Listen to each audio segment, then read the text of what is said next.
वो फिर वहीं बैठी थी, उसी पार्क के उसी बेंच पे।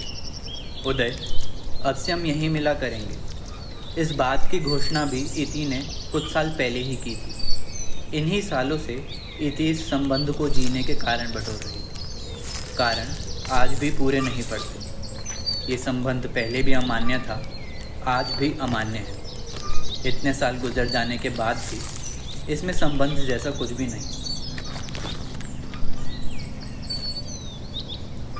मैं लेखक हूँ, ये उदय शुरू से मानता आया था। वो अपना कंस्ट्रक्शन का काम कभी भी छोड़कर अपने सालों से अधूरा पड़ा उपन्यास लिखना शुरू कर देगा। इतने में इति उदय की तरफ देखती है और बोलती है, हम खर्च हो चुके हैं उदय। तुमने कुछ कहा? नहीं। इति, क्यों ना हम तुम्हारे घर पे चले, वहाँ बैठ के बातें करेंगे। और वैसे भी इस पार्क में एक अजीब सा परायापन सा है, मानो कि मैं तुम्हें जानता ही ना हूँ। ये उदय का पुराना गिड़गिड़ाना है, जिसके तय स्वर हैं। घर मिलो तो सेक्स के लिए, बाहर मिलो तो घर मिलने के लिए, और अगर नहीं मिलो तो सिर्फ मिलने के लिए। मुझे बहुत भूख लग रही है उदय। तुम मेरे लिए कुछ खाने को लाओगे क्या? चलो कहीं चलकर खाते हैं। एक समोसा बस। और हाँ, पानी भी लेकर आना प्लीज़।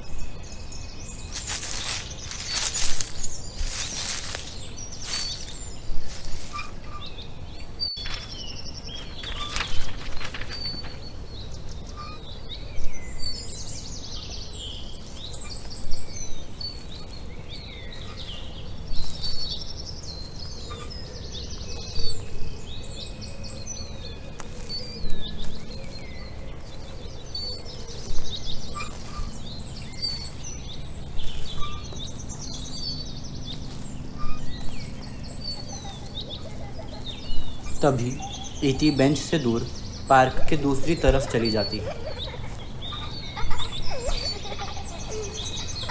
इतने में इति को एक बच्ची की हंसी की आवाज़ सुनाई थी, जो झूला झूल रही थी, और उसके पीछे एक लड़का जो उसे धक्का दे रहा था। लड़की की हंसी में डर का कंपन था, गिर जाने का डर। लड़का अपनी पूरी ताकत से धक्का दे रहा था। लड़की उसे रोकना चाह रही थी।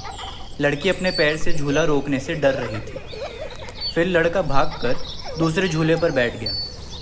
लड़की को झूला झूलने में मज़ा आने लगा था। लड़के की दिलचस्पी उसे झुलाने में तब तक ही थी जब तक लड़की डर रही थी। कुछ देर में झूला खुद धीमा होने लगा।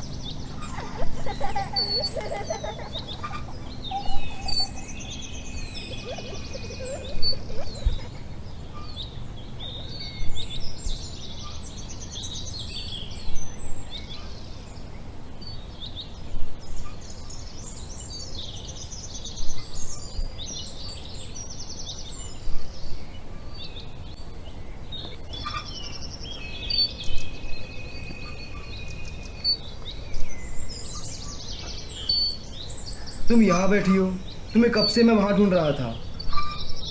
उदय, तुम्हें याद है मुझे रस्कलनिकोव बहुत पसंद था। तुम्हें अचानक से दोस्तोयेव्स्की की याद कहाँ से आ गई? एक हत्या के बाद, जिसे हम करने से पहले कहीं कारण देकर सिद्ध कर चुके होते हैं, उस हत्या के बाद न जाने कितनी हत्याएं हम और करते हैं। एक लंबे समय तक साथ रहने के बाद हमारे किसी भी संबंध में शब्द खत्म हो जाते हैं, शब्द संगीत हो जाते हैं। इति, चलो कुछ खाते हैं बैठकर बेंच पर। यहाँ पर गिर जाओगी। कैसे खाओगी? रुको इति। अब मैं अपना झूला खुद रोक सकती हूँ। अब मैं और नहीं डरती उदय।